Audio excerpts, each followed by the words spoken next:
Hola a todos, se cumple un año desde la introducción del valor de referencia de catastro y son muchos los contribuyentes que en este tiempo se han visto gravemente perjudicados debiendo tributar por un importe superior al inicialmente previsto en impuestos como el de transmisiones patrimoniales o el de sucesiones y donaciones. Por este motivo interesa saber si es posible impugnar este valor de referencia, cuál es la vía para hacerlo y cuáles serían los principales argumentos que podrían emplearse frente a este valor de referencia de catastro.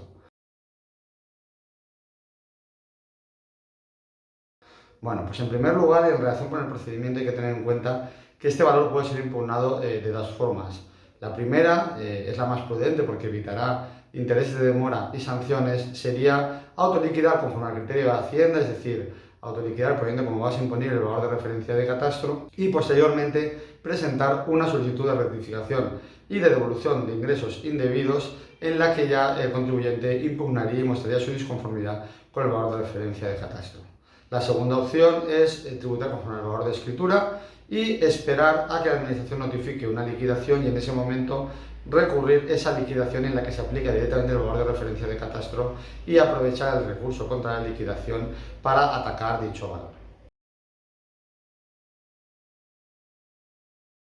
Bueno, pues entrando ya en los argumentos que podrían oponerse frente a este valor de referencia de catastro, vemos en primer lugar que se puede atacar este valor por el tema, por la vía técnica, es decir, atacando la propia corrección de la valoración de catastro. Para ello es conveniente pues, aportar pruebas periciales, pero es importante que estos informes periciales que el contribuyente pueda aportar hablen en cierto modo el mismo lenguaje de catastro. Es decir, no se trata de que se planteen estos informes como una valoración alternativa a la de catastro para que la Administración elija cuál es la más correcta, sino que estos informes deberían ser o hacer prueba respecto al estado del inmueble, a su situación, estado de conservación e incluso superficie, para que de este modo catastro se dé cuenta que la descripción catastral que tiene incluida en su base de datos no es correcta y con ello rectifique a la baja el valor de referencia de catastro.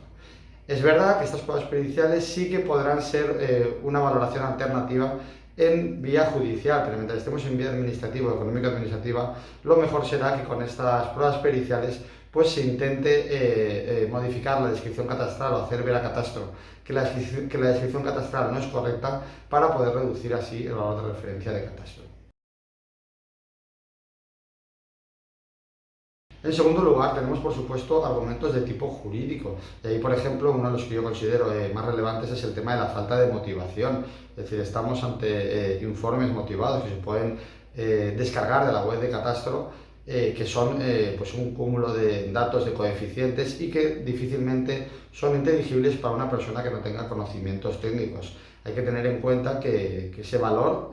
desglosado así, con ese informe motivado, entre comillas, es la base imponible del impuesto y por tanto se echa en falta una mayor explicación o justificación para que el contribuyente tenga claro e incluso el tribunal que tiene que resolver el recurso tenga claro de dónde salen esos datos y de dónde ha extraído Catastro el valor que aplica como base imponible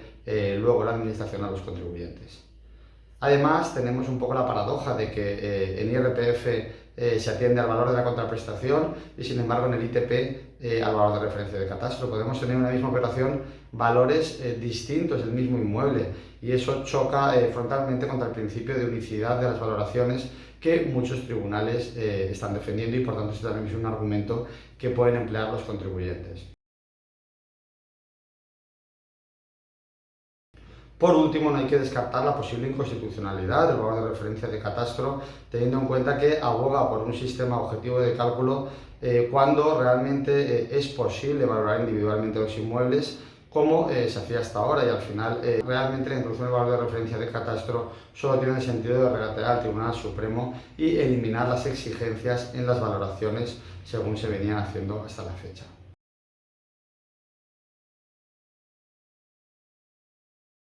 En definitiva, estamos ante unas valoraciones que, en mi opinión, conviene impugnar, especialmente cuando estemos hablando de grandes diferencias entre el valor de referencia de catastro y el valor por el que se plantea la operación por el contribuyente. Ello teniendo en cuenta que, como se ha indicado, hay argumentos de sobra para combatir estas valoraciones, tanto desde el punto de vista técnico como desde el punto de vista de legalidad ordinaria, e incluso